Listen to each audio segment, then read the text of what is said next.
सांगली महापालिकेच्या महिला बाल कल्याण समिती सभेत खातेप्रमुखांना महिला सदस्यांनी चांगलाच दम भरला।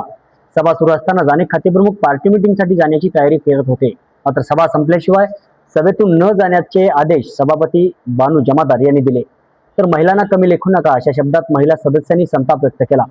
अखेर उपायुक्त अश्विनी पाटील यांनी उपस्थित खातेप्रमुखांना सभेत बसण्याच्या सूचना केल्याने सदस्य शांत झाल्या। आज महिला व बाल कल्याण समितीची सभा स्थायी सभागृहात आयोजित करण्यात आली होती। या सभेच्या अध्यक्षस्थानी सभापती बानू जमादार या होत्या। सभेस उपायुक्त अश्विनी पाटील, खातेप्रमुख बाबासाहेब माळी हे उपस्थित होते। सभेच्या कामकाजाला सुरुवात झाली।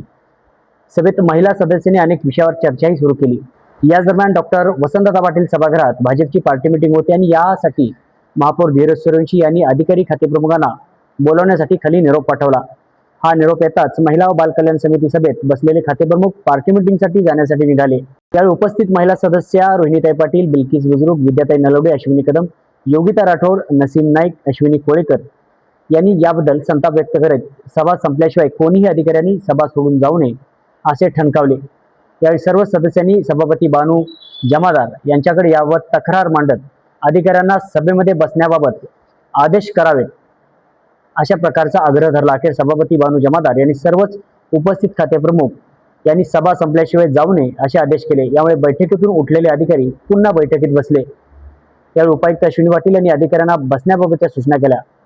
मात्र वरती पार्टी मीटिंगसाठी काही अधिकारी अनुपस्थित राहिल्याने पार्टी मीटिंगमध्येही नगरसेवकांनी संताप व्यक्त केला। मात्र आज महिला नगरसेवकांनी आक्रमक पवित्रा घेतल्याने अधिकारी खातेप्रमुख यांची चांगलीच पंचायत झाली।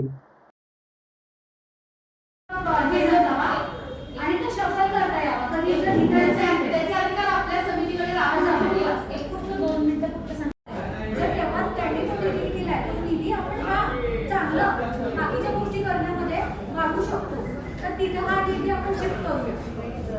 आणि जर गणवेशचा जर विषय येत असेल तर सरांनी आपल्याला सजेस्ट केलं असेल बालवाडीला नाही तर आपण तो बालवाडीला शिफ्ट करू शकतो ना। मग बालवाडीला पण वाढेल, मुलं वाढतील। मुलं जर वाढली बालवाडीमध्ये तर मग पहिलीच्या मुले पण मुलं वाढतील आणि आपल्याला तिथे काम करता येईल। डायरेक्ट आपल्याकडे तिसरी, चौथी, पाचवीला आता पुढे ऍडमिशन घेणार का? नाही घेणार। मग आपण काय करूया, बालवाडी आणि ह्या वर्षी बालवाडी आणि आपल्याकडे जो आता निधी आलेला आहे त्याच्यातनं डागडुजी करून ऍटलीस्ट स्कूल चालू करूया आणि पुढच्या याच्यामध्ये आपण काय करूया, स्कूल पण बघूया ना। अशी आपण दोन प्रकार करू शकतो बालवाडीचं। गरजेचं आहे तसं वॉर्ड नंबर 3 मध्ये अजून म्हणजे विस्तारित भाग पण आहे, 5 मध्ये आहे, सगळीकडे आहे। पण त्या आतला जो 3 कोटीचा जो निधी आहे तो दुसरीकडे कुठेही बळवायला नको। तुम्ही सजेस्ट करा ना। करू शकतो मॅडम। सांगलीवाडी हा त्या दवाखान्यापासून जवळचा पण एरिया आहे आणि आपण ती ॲम्ब्युलन्सची सोय जर केली आणि ठराविक वाढ दिला तर आपण नक्कीच आज महिला बाल कल्याण समितीची बैठक पार पडली। खेळीमेळीच्या वातावरणामध्ये पार पडली आणि त्यामध्ये कृती आराखडा मंजूर केला आणि सगळ्या महिलांनी सगळ्या सदस्यांनी मान्यता दिली।